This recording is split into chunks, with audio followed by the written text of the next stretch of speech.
こんにちは。今日は日本の炎上についてお話ししようと思います。最近はね、インターネットがなかった時代に比べて、今インターネットがあるんで、めちゃくちゃ炎上しやすくなってると思うんですよ。その、インターネットがなかった時代、例えばテレビとか雑誌とか、そういうのがメインのメディアだった時代は、基本的に何か炎上しそうなことがあっても、例えば炎上しそうなことをテレビで言っても、そのテレビを編集する人がその部分をカットしてくれたり、それから芸能人が何か不倫とかちょっと悪いことをしても、その、そのことがニュースになるまでにちょっと時間があるので、その時間の間に、その芸能人が所属する、会社、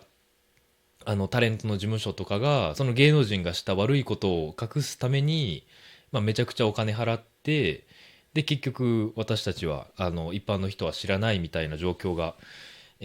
今に比べて多かったと思うんですけど、最近はスマホがあるんで、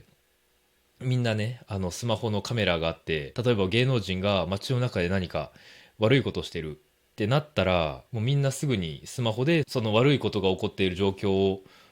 写真に撮って、で、それをね、X とか、インスタグラムとか、TikTok とかに、アップロードして、その芸能人が所属してる会社も、その悪いことをして、実際に公になるまでの、時間の差がないので、そのスキャンダルを隠すことができなく、なってきてるんですよね。なので結局、インターネットがなかった時代に比べて、今、めちゃくちゃ炎上しやすいと思うんですね。で、日本で実際によくある炎上について、少しお話ししたいんですけど、日本でよくある炎上は、一番の、よく、言われるのは、やっぱり不倫ですね。不倫のニュースはね、みんな、よく炎上すると思いますね、日本で。その他の国に比べてね。もちろん他の国でも不倫ってめちゃくちゃ悪いことですし、いろんな人を傷つける行為だと思うんですけど、日本だとね、それプラス、不倫、芸能人が不倫したら、その人の仕事が全部なくなったり、インターネットとかテレビの、コマーシャルが全部なくなって、で、その違約金を払わなきゃいけないとかね、そういうこともいろいろありますね。最近も大きい不倫のスキャンダルがあって、めちゃくちゃ炎上した人がいたんですね。で、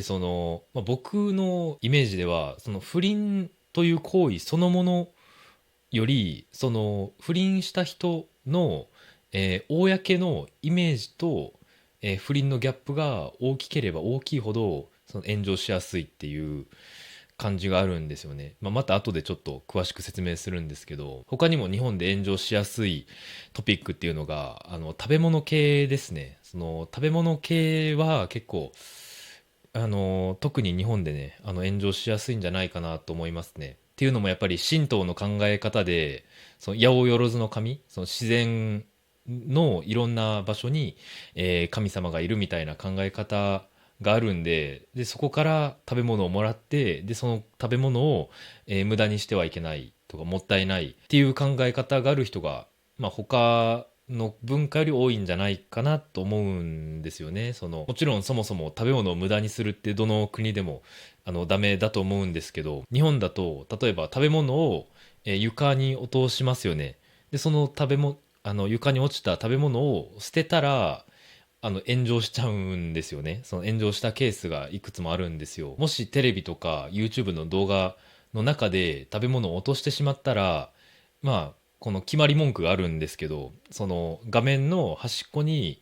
スタッフがこの後美味しくいただきました、みたいな決まり文句があるんですよね。実際にその後でスタッフが落とした食べ物を食べているかどうかはわからないですけど、とりあえず建前として炎上しないためにそういう決まり文句を今入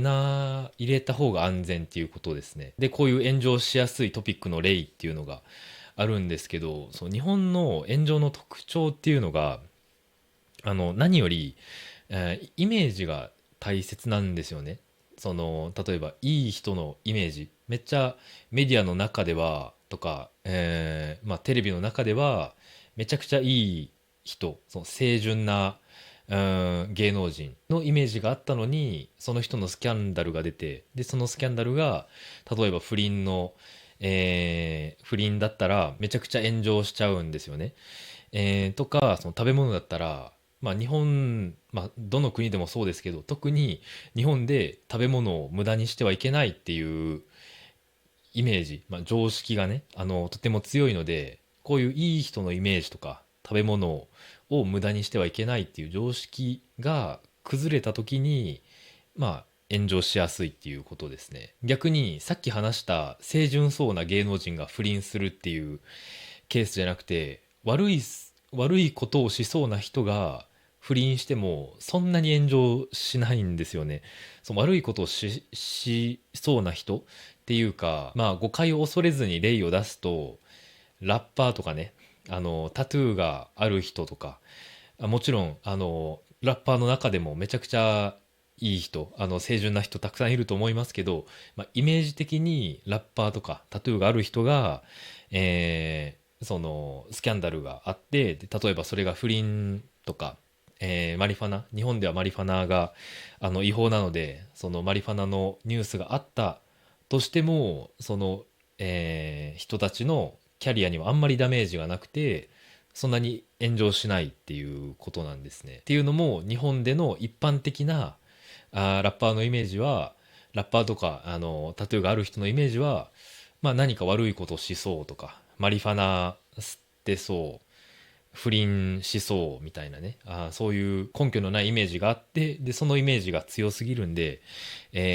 まあ、悪いことがあってもそんなに炎上しないっていう感じなんですね。で、僕は炎上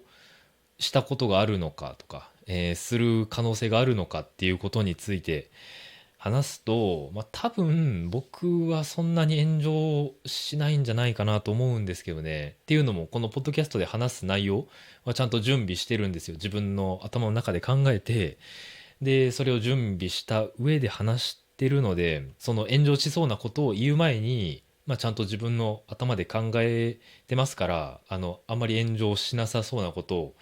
言ってるんで、まあ、炎上すること多分ないと思うんですけどね。他にも日本で最近、外国人の労働者の方、めちゃくちゃ増えてるんですよ。僕、奈良に住んでるんですけど、まあ、奈良でももちろん、たくさん外国の方が、レストランのウェイターとか、コンビニの店員やってくれてる場所もあるし、まあ、東京とかだったらほとんどのコンビニがそういう感じなんですよね。で、僕はもちろんいつでも店員さんに丁寧な態度をとってるんですけど、そう外国の方がね、僕を対応してくれた時は、特に丁寧に接するようにしてるんですよ。っていうのも、このポッドキャスト、日本から見てくれてる人も結構いるんですよ。なので、もし、まあ絶対ないですけど、もし僕がそのコンビニに行って、その外国人の、店員さんが対応してくれた時に何か不愛想な態度をとって、でそれがね、コンビニで流星見て、めっちゃ店員さんに態度悪かったみたいなことをね、書かれたらちょっと怖いんでね。もちろんその日本人の店員さんにもめちゃくちゃ丁寧、そんなに違いはないんですけど、その外国の人が、外国のコンビニの店員さんとかウェイターさんがいた時は、まあ、特に丁寧に対応するように心がけてますね。今まで日本の中で、まあ、流星がいるっていう感じで見つかったことはないんですけど、まあ可能性はゼロじゃないんで、気をつけてるようにしてますね。なので、まあ僕炎上したことないですけど、炎上のために気をつけてるっていう感じなんですね。それからこのポッドキャストであんまり話さない話題っていうのもあって、まあその政治の話とかね、政治の話題とか、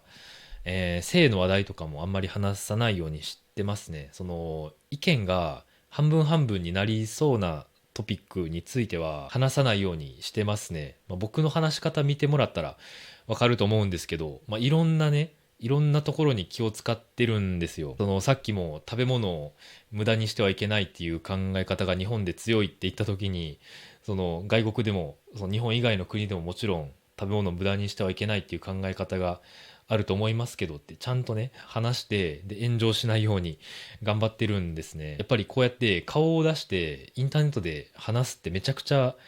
怖いんですよ。怖いことなので、ちゃんとそういうことは気をつけるようにしてますね。そんな感じで今日は炎上について話させていただいたんですけど、やっぱり日本ってね、炎上しやすい話題が多いような気がするんですよね。他の国に比べてね、日本人が日本で炎上するときは、大抵そのイメージがあって、イメージが崩れた瞬間に炎上しやすいっていうことですね。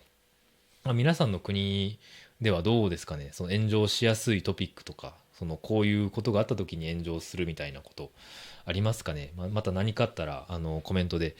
教えてください。全部見てます。本当いつもありがとうございます。そんな感じで今日は炎上についてお話しさせていただきました。それでは今日もここまで見てくれてありがとうございました。バイバイ。